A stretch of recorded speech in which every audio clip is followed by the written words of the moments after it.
এখানে কথা বলে আমি যাচ্ছি, যাওয়ার পরে ফোন দিয়ে বলবো যদি রেকর্ডেড প্রোগ্রাম হয় এটা কেটে দাও, ওইটা কেটে দাও, এটা দিও না, ঠিক আছে কিনা। কথা বলার পর মনে হয়। আর লাইভে তো দোষ যা হওয়ার হয়ে যায়। কিন্তু আমার প্রোগ্রামগুলো কিন্তু রেকর্ডেড ছিল, অনেকটা সাজানো থাকে, অনেকটা বলে আলোচনা করে করা হয়।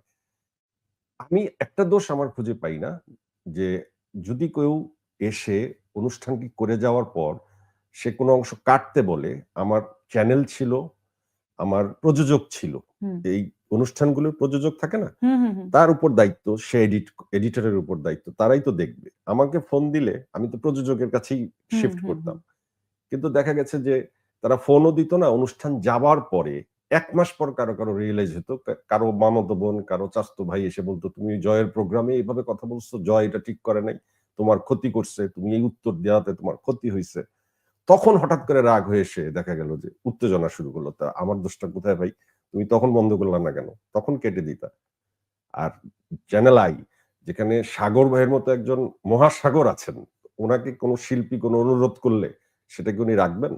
উনি কি আমাকে বলতেন যে না ওই তোমার অংশ, ওই অংশ কেটো না? উনি নির্দেশনা দিতেন যে না, যা যা বলছে কেটে দাও। কমপ্লেইনটাই তো সঠিক সময়ে কেউ করে না।